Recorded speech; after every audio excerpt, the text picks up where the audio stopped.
For the last week, I've seen people saying that they're watching the Macra Terra, Paradise Towers, or other Doctor Who episodes that have some sort of hidden monster controlling the city. Arguably, Macra Terra would be the one that I suppose most people would draw a connection to, no matter what Dot and Double ends up being like.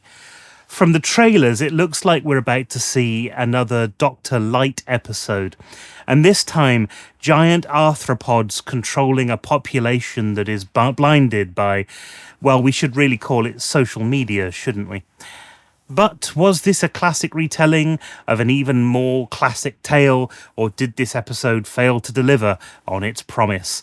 Certainly, some of the early reviewers have seemed a little bit crabby, but what will the fans think?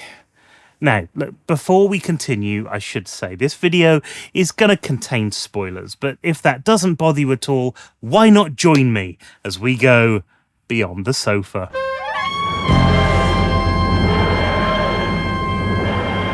As is customary with these reaction videos, I'll talk a little bit about the reaction to 73 Yards, the viewing figures, and the things that I liked.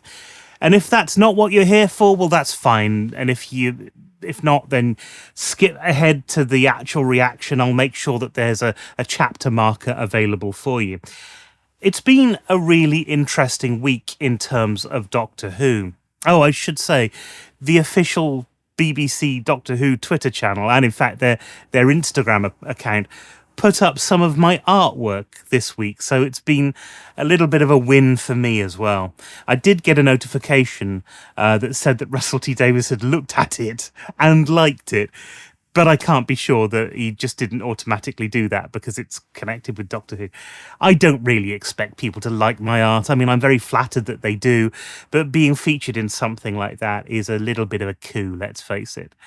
Beyond that, 73 Yards seems to have done relatively well. As I said in last week's video, I thought that Doctor Who fans, at least some of them, would be a little bit wary of a show that doesn't really give proper closure. And unfortunately, we did see this. I don't think that we saw it as much amongst members of the general public who were viewing the episode. One thing that I was expecting to see was people saying that they didn't understand what happened in the episode. And thankfully, I didn't see as much as that as I thought I would.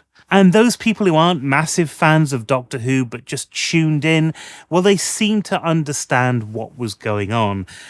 There were certainly some fans who were very disappointed that there was no traditional sci-fi explanation for 73 Yards, but in the main this was really well regarded, and a lot of people are putting it at the top of their rankings for this series. One thing I would say here, I'm a little bit disappointed with Doctor Who fans and their apparent lack of reading of any ghost stories. What commentary there was that didn't like the episode seemed to come from a place of people not understanding how ghost stories work. And I did kind of think this would happen. I kind of mentioned it in last week's video, but I probably should have been a little bit clearer on that. 73 Yards work really well as a ghost story. It fits the patterns of a ghost story. It has the same internal logic of a ghost story as well. It's not classic Doctor Who, and yet I think a lot of people did take something away from it. It's certainly Russell's best episode so far. No, but it was by accident. My friend, he would never disrespect the Circle or do anything like that, and... Ratings-wise, we saw a little bit of a spike to 2.6 million, and I think this is probably twofold because of the positive reaction to Boom, and also the mystery and the intrigue that was generated around the episode. The consolidated for Boom came in at around 3.6 million, but we're seeing a very poor audience share of under 20%. And that means that the show is capturing less than 1/5 of the available audience in real terms. 20% is kind of like that threshold number that often prompts networks to reconsider scheduling or marketing or strategies or budget.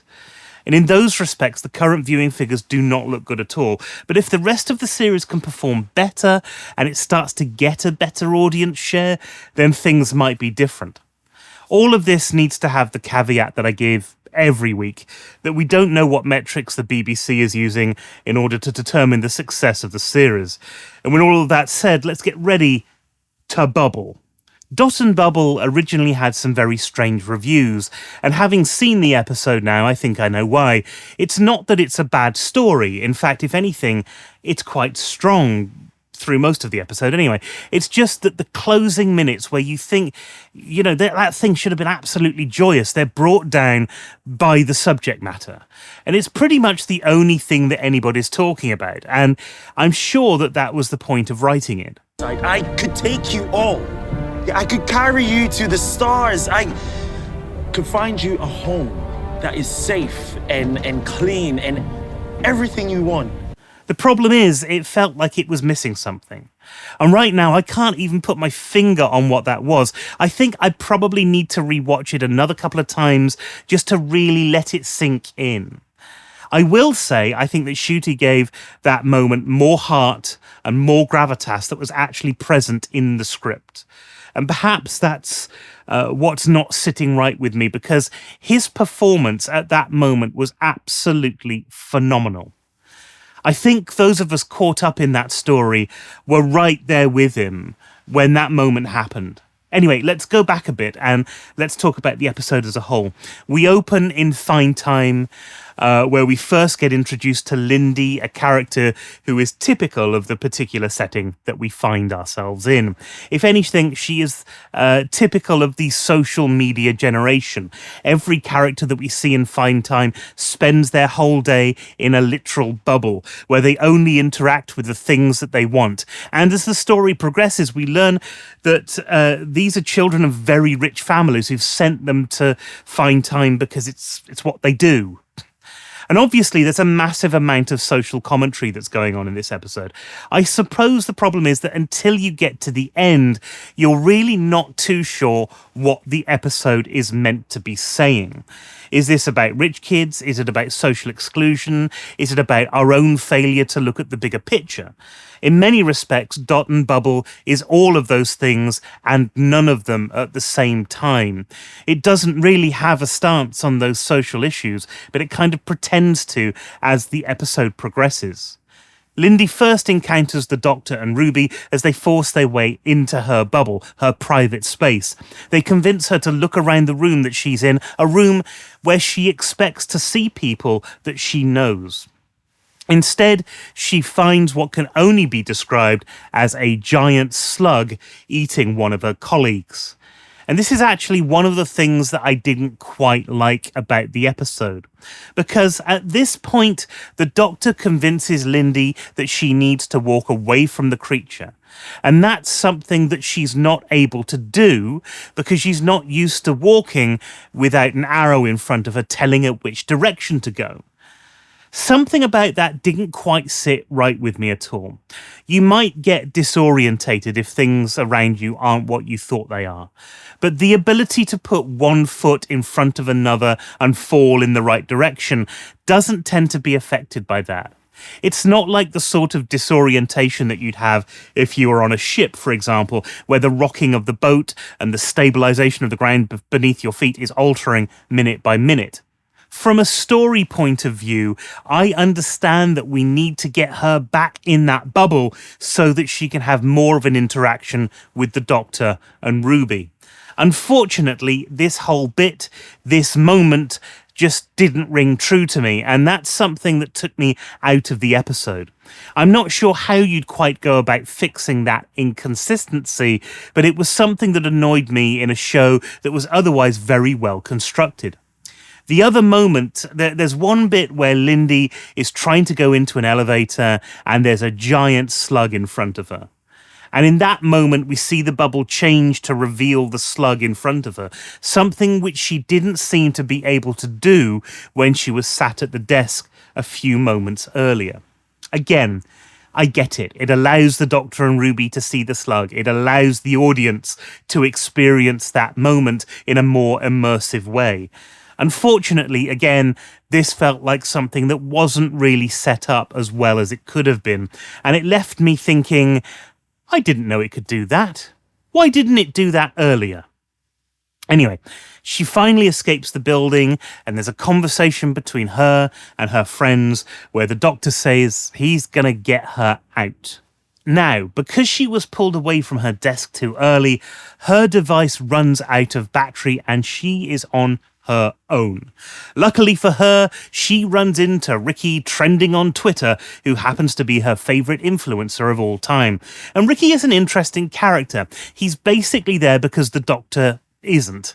He's the character who can save the day. He's confident in a way that nobody else in that society is confident. And it's very much implied that that's because he hasn't been using the bubble in the same way that everybody else has.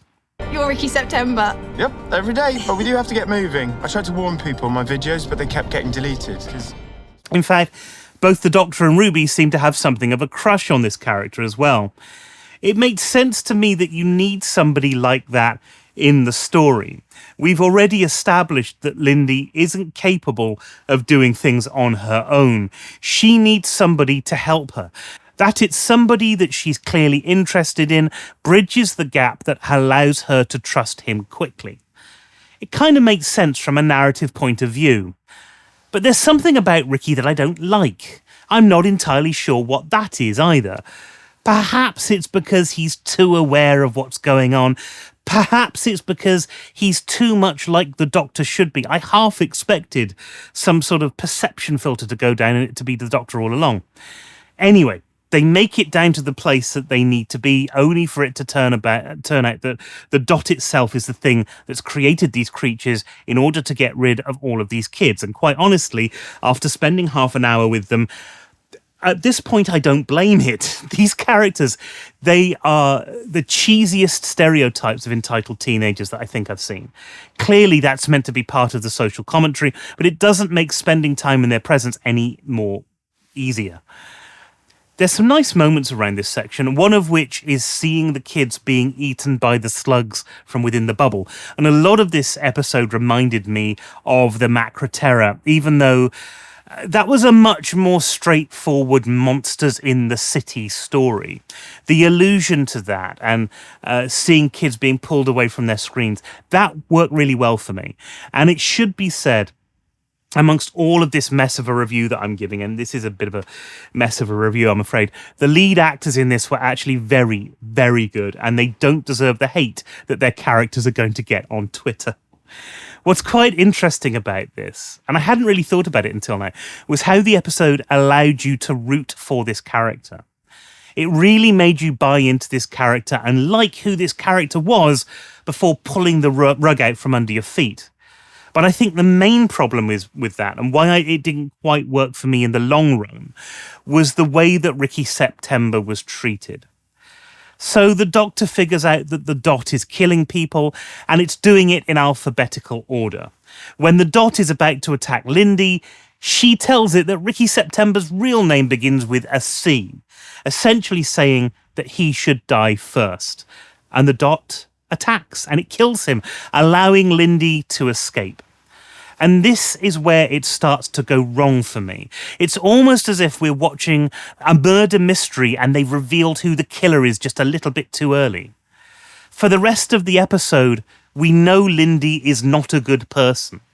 The meeting with the other survivors, the reunion with her friend, it's all kind of tinged with this idea that she's essentially the serial killer of the piece and she's going to do something, one more big thing. And so this moment happens when the Doctor says, "I can save you," and he's rejected because he's not one of them. And I'm already thinking, well, of course they're going to be like that.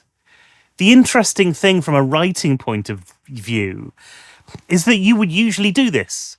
This is the usual way that you would start to telegraph the character is not the pillar of virtue that perhaps they made out.